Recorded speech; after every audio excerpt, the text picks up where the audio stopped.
दोस्तों, जब भी चोरी और चोर की बात होती है तो दिल में एक अजीब सा डर पैदा हो जाता है कि पता नहीं कब किसके घर में कौन सी चोरी हो जाए, कुछ पता नहीं चलता। और आजकल बिहार और उत्तर प्रदेश में ज़्यादा ही चोरी का आतंक फैला हुआ है। तो चोर कब चोरी कर जाएंगे, कब आपके घर का सामान उठा ले जाएंगे, कब आपका जानवर खोल ले जाएंगे, इसकी कोई गारंटी नहीं है। ऐसे ही एक घटना हुई है जिसमें चोर चोरी तो करते हैं, लेकिन चोरों ने जब चोरी करने के बाद एक खेत में उस बक्से को लेकर जाते हैं तो वहाँ पर जो सोना चांदी जो उस बक्से के अंदर माल पानी होता है उसको लेकर चोरों में आपस में झगड़ा हो रहा होता है, झगड़ा हो जाता है और चारों एक दूसरे के ऊपर हमला कर देते हैं। तो आज की घटना बहुत ही अनोखी है। इस तरह की घटना शायद आपने भी पहली बार सुनी होगी।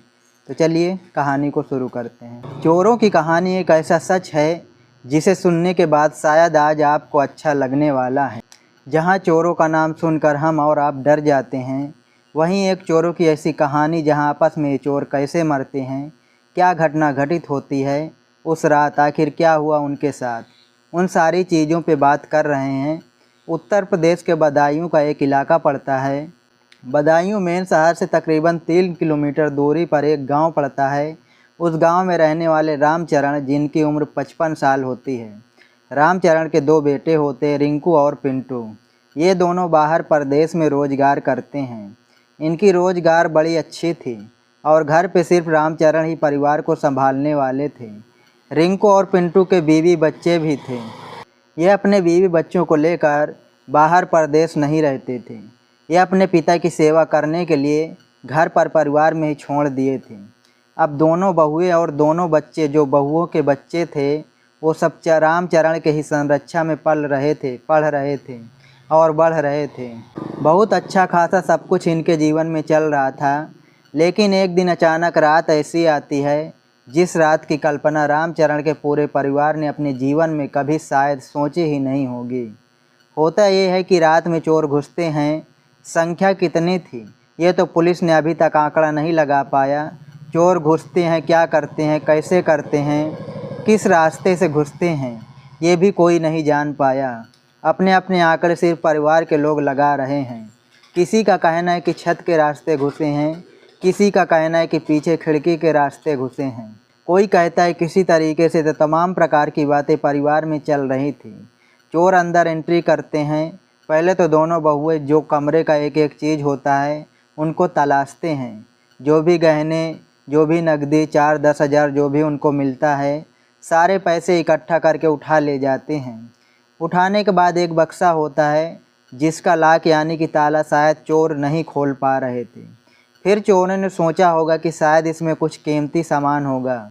चोर उस बक्से को भी उठा ले गए। उठाकर ले गए। उस गांव से तकरीबन 300 मीटर की दूरी पर एक सुनसान इलाका पड़ता है। बगल में एक बाग पड़ती है। उसके बाद गन्ने के खेत पड़ते हैं और भी धान की जो फसलें होती हैं। वहीं पर ये गन्ने के खेत में चोर मिलकर आपस में बैठकर उस ताले को तोड़ने की कोशिश करते हैं। किसी न किसी तरीके से तोड़ फोड़ करके उस बक्से का ताला तोड़ दिया जाता है। तोड़ने के बाद उसमें जो भी चीज़ उनको मिला, उस चीज़ को जब यह लोग आपस में बंटवारा करने की बात होती है तो पहले शायद ये लोग शराब पीते हैं, यानी कि ड्रिंक करते हैं। चोरी को अंजाम देने के बाद शराब वगैरह पीते हैं। सुबह होती है, जब रामचरण की एक बहू का आँख खुलता है तो पूरे परिवार में देखते हैं गोदरेज का अलमारी खड़ा हुआ है, ये पड़ा हुआ है, कपड़े इधर बिखरे और भी सामान इधर उधर बिखरा था। अब उसकी चीखें बहुत तेज़ी से निकलने लगती हैं। घर का माहौल और कमरे का माहौल देखने के बाद अब पूरे घर के लोग डर जाते हैं। अचानक जब दूसरी बहू की भी आँख खुलती है, उसके भी कमरे का वही हाल होता है, तो वो भी बहू अपने कमरे में चिल्लाने लगती है। देखते ही देखते मात्र 5 मिनट के अंदर अगल बगल के पड़ोसी और भी गांव के लोग इकट्ठा होना शुरू हो गए। धीरे धीरे करके मात्र आधा घंटे गुजरे थे कि पुलिस को बुला लिया गया। अब ये सारी घटना घटित हो रही थी कि सुबह के एकदम करीब 6 बज चुके थे।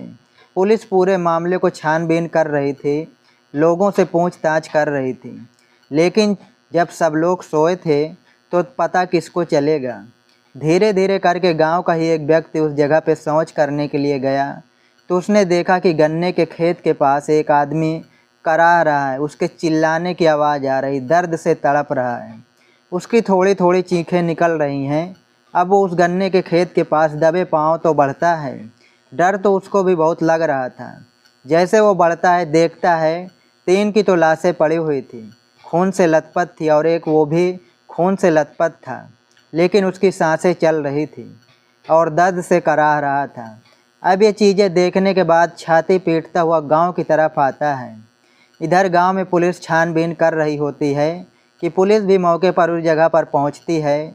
गांव की पूरी भीड़ उस जगह पर इकट्ठा हो जाती है। इकट्ठा होने के बाद जब देखा जाता है तो पहले तो उन 3 चोर जो मर चुके थे, उनकी लाश को जो कंडीशन थी बहुत ही बेकार थी। तो पहले तो उन तीनों को पहले भेज दिया जाता है पोस्टमार्टम के लिए। बाकी जो एक दर्द से कराह रहा था, परेशान था, उसको तुरंत मेडिकल ट्रीटमेंट के लिए भेज दिया जाता है। धीरे धीरे करके उस चोर को ट्रीटमेंट चलता है, सब कुछ चलता है। 7 दिन लगातार लग गए।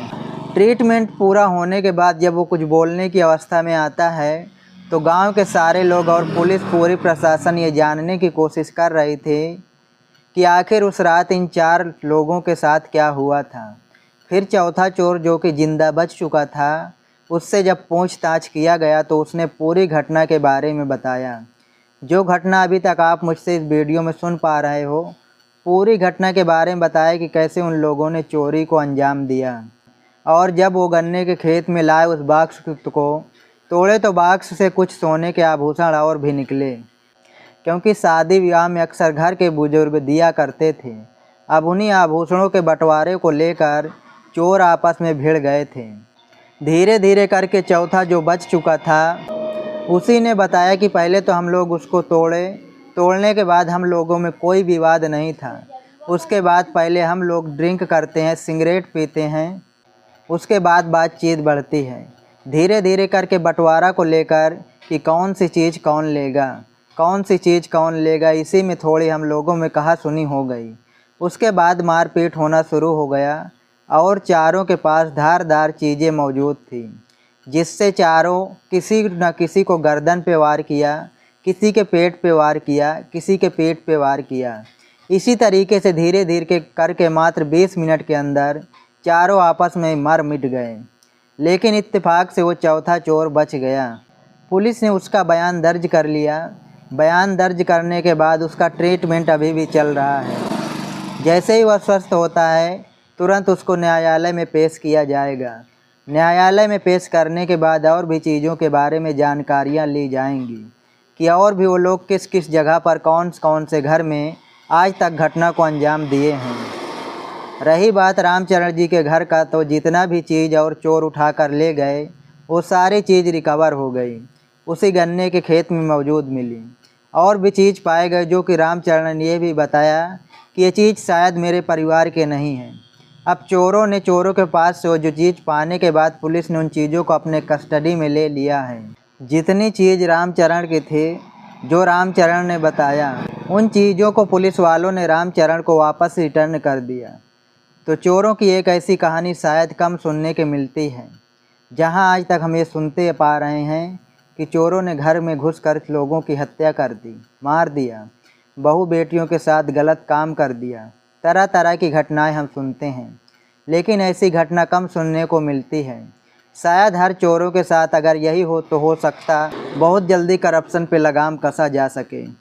लेकिन आज के समय में खासकर उत्तर प्रदेश और बिहार में जिस तरीके से इतनी बड़ी बड़ी घटनाएं चोरी के कांड हो रहे हैं, इस कांड को देखने के बाद कोई समझ ही नहीं पा रहा है। हर गांव में रात दिन लोग जाग रहे हैं, घूम रहे हैं, टहल रहे हैं, हर किसी को नींद नहीं आ रही, बस यही सोच कर कि कब किसके घर में चोरी हो जाए। दोस्तों, ये कहानी कैसी लगी सुनने के बाद आपको ज़रूर कमेंट करना। वीडियो पसंद आई हो तो लाइक करना, चैनल पे नई हो तो सब्सक्राइब कर लेना। मिलते हैं किसी नई घटना के साथ, किसी नई वीडियो के साथ। तब तक के लिए नमस्कार, जय हिंद।